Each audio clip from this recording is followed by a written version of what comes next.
Sunrise প্রথম qualify হেরেছিল কেকেআরের কাছে।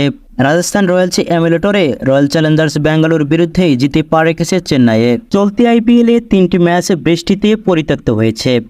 এছাড়া ম্যাচ চলাকালীন বৃষ্টিতে খেলার সাময়িক বন্ধ থাকার নজিরও রয়েছে। চেন্নাইয়ের চিপকে আগামী 3 দিন হালকা বৃষ্টির পূর্বাভাস রয়েছে। এর ফলে ম্যাচ ভেস্তে যাওয়ার আশঙ্কা নেই বললেই চলে। তবে বৃষ্টিতে ম্যাচ বিঘ্নিত হওয়ার আশঙ্কা পুরোপুরি যে থাকছে না তেমনটা নয়। গত বছর আহমেদাবাদে ফাইনালে বৃষ্টির কারণেই গড়িয়েছিল রিজার্ভ ডেতে, তাতেও খেলা শেষ হতে অনেক দিন সময় লেগে গিয়েছিল। আইপিএলে সবচেয়ে দীর্ঘ সময় ধরে চলা ফাইনাল সেটি। আইপিএলে ফাইনালের জন্যই রিজার্ভ ডে থাকে, এবারও রয়েছে।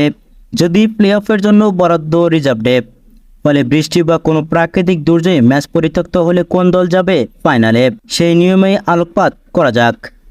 আইপিএলে প্লে অফে ম্যাচ ভেস্তে গেলে বিজয়ী নির্ধারিত হওয়ার ক্ষেত্রে বড় অবদান রাখছে পয়েন্ট তালিকার অবস্থান। এবারের আইপিএলে লিগ পর্বে সানরাইজ হায়দ্রাবাদ এবং রাজস্থান রয়্যালসের পয়েন্ট ছিল 17 পয়েন্ট। পয়েন্ট 1 হলেও রান রেট থেকে রাজস্থানকে টেক্কা দিয়েছিল হায়দ্রাবাদ। রাজস্থান রয়্যালস দীর্ঘ সময় পয়েন্ট তালিকার শীর্ষে ছিল, পরে কেকেআর রাজস্থান রয়্যালসকে দ্বিতীয় স্থানে নামিয়ে দেয়। শেষের দিকে রাজস্থান রয়্যালসের 4টি টানা ম্যাচ হেরে যায়। একটি স্কোয়াড বৃষ্টিতেই পরিত্যক্ত হয়ে যায়, আর নেতিবাচক পড়েছে রান রেটের দিকে। একটা সময় অবধি মনে করা হচ্ছিল কেকেআর প্রথম কোয়ালিফায়ার রাজস্থান রয়্যালসকেই মুখোমুখি হবে, যদিও শেষ ল্যাপে বাজিমাত সানরাইজ হায়দ্রাবাদের। লিগ পর্বের শেষে সানরাইজের রান রেট ছিল 0.410, রাজস্থান রয়্যালসের রান রেট ছিল 0.273।